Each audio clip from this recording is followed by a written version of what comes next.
Hello students, welcome to your YouTube channel Nurture Classes for Biology.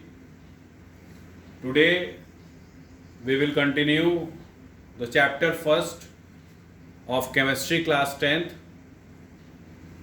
Chemical Reactions and Equations.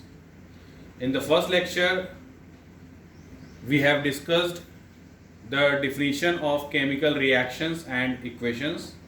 Today we will discuss about the balanced chemical equation, skeletal chemical equation, and why do we need to balance a chemical reaction. Now let us know about the balanced chemical equation. As we have discussed about the chemical equation, it is the simplest way to represent any chemical reactions. So therefore, if the number of atoms of each element remains the same before and after a chemical reaction, then such reaction is called as balanced chemical reactions. Means in any chemical reaction, the elements of both sides, that is reactants and products,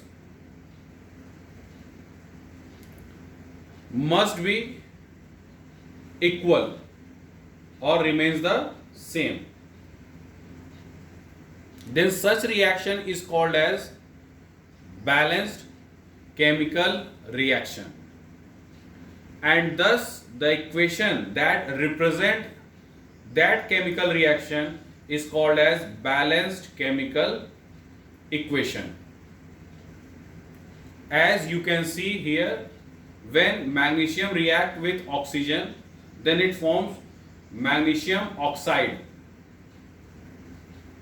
and the number of atoms of each element on both the sides are equal. And if the chemical equation is unbalanced due to unequal mass of the elements or unequal number of the elements present on both sides of equation, then such equation is called as skeletal chemical equation.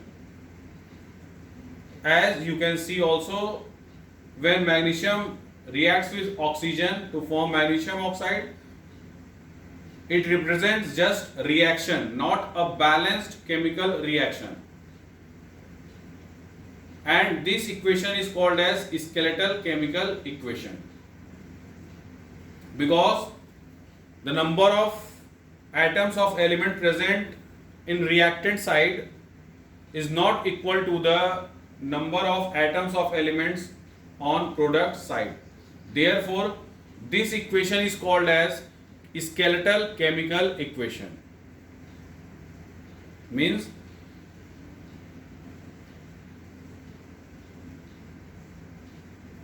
अगर कोई भी reaction में जो elements होते हैं reactant side और product side, उनके atoms same होने चाहिए, इक्वल होने चाहिए, तब उस रिएक्शन को हम क्या कहते हैं? Balanced chemical reaction.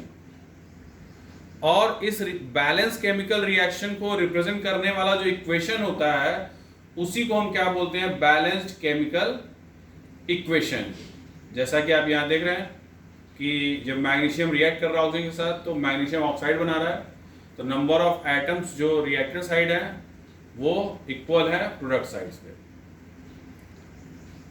और अगर ये केमिकल इक्वेशन बैलेंस नहीं रहा, मतलब कि रिएक्टेंट साइड के जो एलिमेंट्स के नंबर्स हैं और प्रोडक्ट साइड के एलिमेंट्स के जो एटम्स हैं वो दोनों ही नंबर क्या हैं? Different.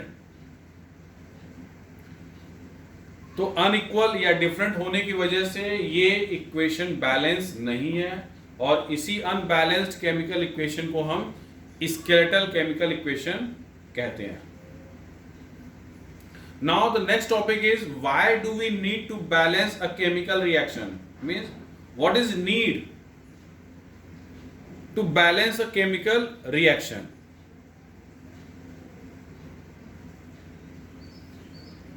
As you have studied in your earlier class 9th, the law of conservation of mass, in which mass can neither be created nor be destroyed in a chemical reaction. That is, the total mass of the elements of the products must be equal to the total mass of elements of reactants. It is the law of conservation of mass, and to justify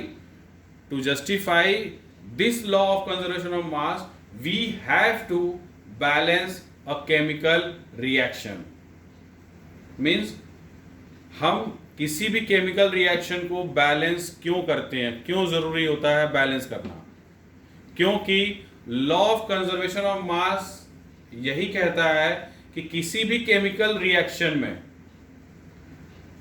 मास न तो बनता है created nor be destroyed, ना ही खत्म होता है. Total mass elements का product side must be equal to the total mass of the elements of reactants.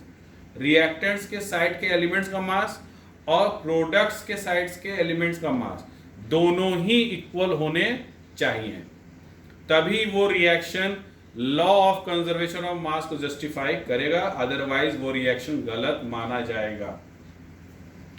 इसीलिए हम किसी भी केमिकल रिएक्शन को हम बैलेंस करते हैं ताकि वो law of conservation of mass को जस्टिफाई करे. जैसा कि आप एग्जांपल भी देख रहे हैं कि ये जो स्कैटर केमिकल इक्वेशन है ये जस्टिफाई नहीं कर रहा है. क्यों? क्योंकि नंबर ऑफ एटम्स डिफरेंट हैं on both sides, that is reactor side and product side. वहीं बैलेंस केमिकल इक्वेशन में बोथ साइड्स के नंबर ऑफ एटम्स जो हैं वो इक्वल है. Thank you students. If you have any problem regarding this lecture or any topic, you can write it in our comment section, that I will solve it and discuss in the next lecture along with to continue the further topics of this chapter, in which we will discuss how to balance a chemical equation. Thank you.